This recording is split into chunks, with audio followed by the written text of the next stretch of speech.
Hope everyone's doing outstanding. October 21st, 2024, about 3:23 on this fine Monday. Talk really quick about the markets, some of the names I added today, some of the names I've been watching, and go from there. But first, take a look at the S&P. It's actually almost near green for a little bit here this afternoon, despite some weakness earlier in the day.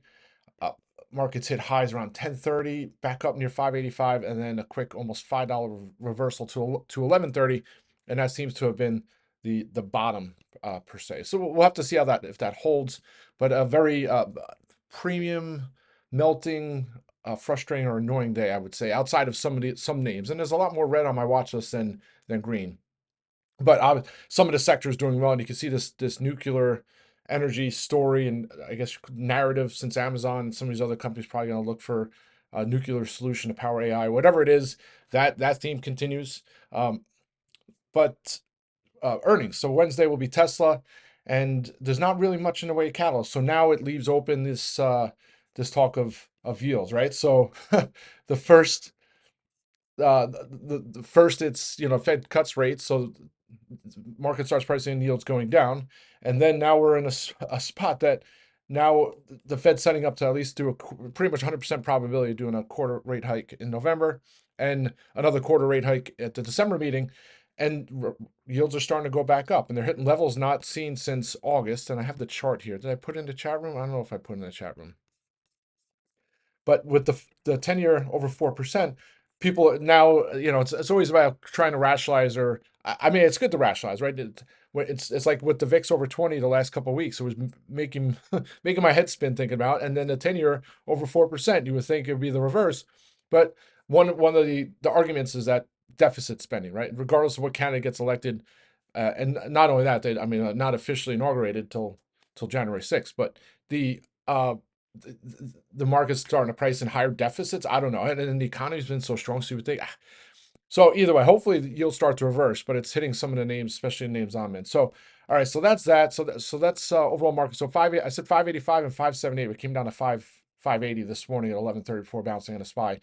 And then the disappointing thing is the small caps. And just when you think the small caps are going to take off, the third session to the downside, and this is the biggest, down 1.5% under that 225 support resistance.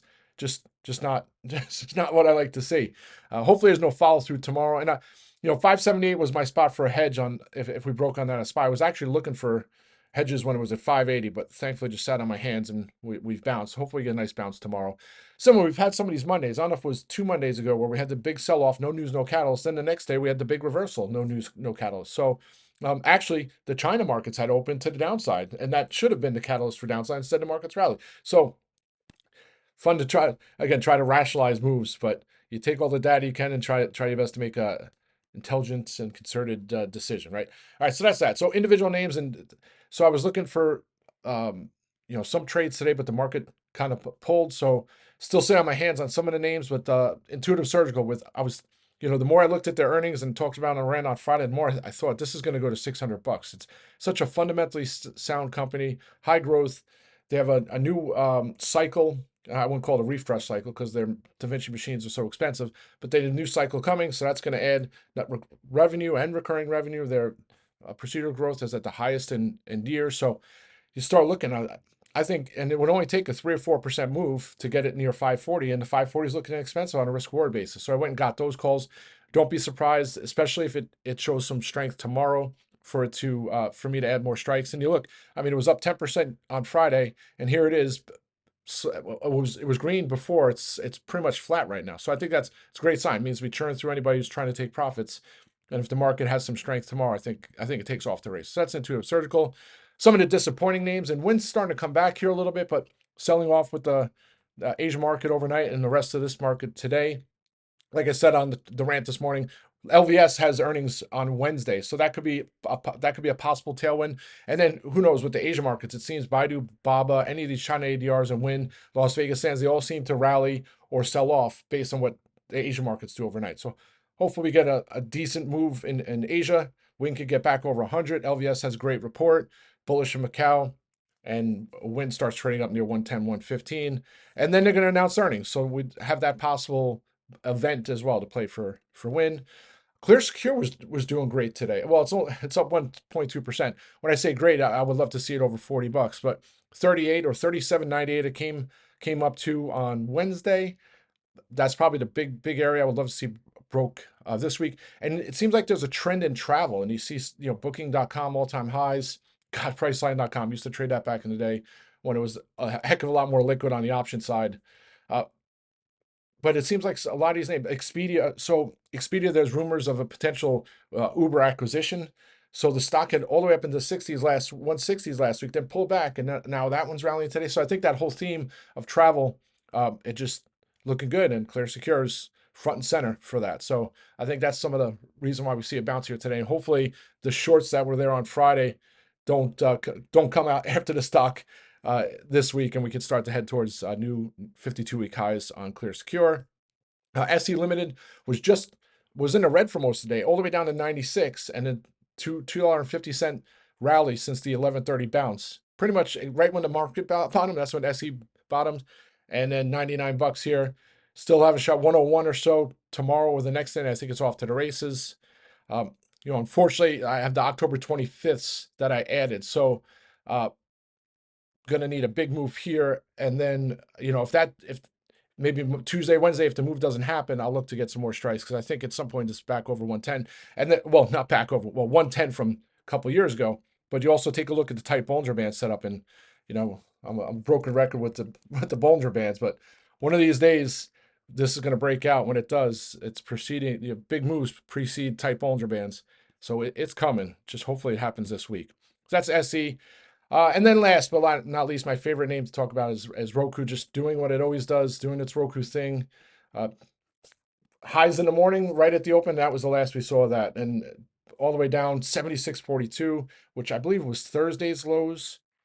I won't be surprised to see it up 3% tomorrow. It's just so frustrating. Would love to see a break and go. I'm still being patient here. I'll wait Monday, Tuesday, maybe even Thursday. I'll wait to get some strikes into next week, depending on what it looks like. I think that's it. I'm trying to think of some of the other things that I was looking at here. Oh, so on put hedges. So ServiceNow reports earnings this week. They actually got a downgrade. Uh, so I was actually looking at that as possible put hedge, but the premiums are expensive because they report earnings. So that will not serve its purpose if I'm looking for a put hedge. I'm not buying expensive weekly contracts to hedge. That's just not what I do.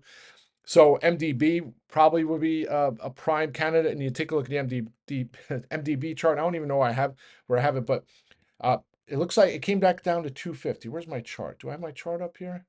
I don't even know if I put it up here. I guess so, right? Is this it? I don't know if this is more current here. I don't know why I don't have this up here. But you take a look, it's right. It's a 50-day moving average 269.96. It's trading 270.68 here. Came down to 240 back in September before its earnings. You start like 247, 248 or so from the October lows.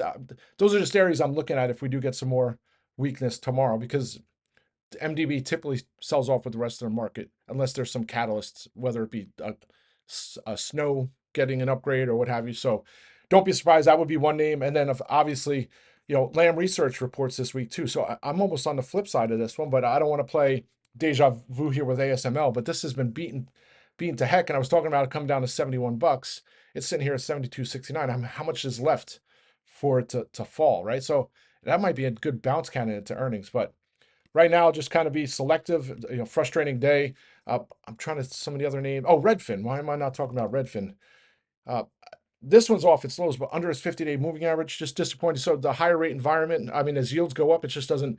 It's not not as much of a tailwind for Redfin as would be if yields were going down. So I think rates are up month over. I have to go look at what mortgage rates are at, but either way, unfortunately, could have been a little more patient on Redfin. I thought I was being patient enough. Still have the Januaries, they had those Novembers, and I'll continue to look for opportunities to play that one for upside. And I think that's it, folks. I'll be back on audio later. Let's have a great day. Rock and roll.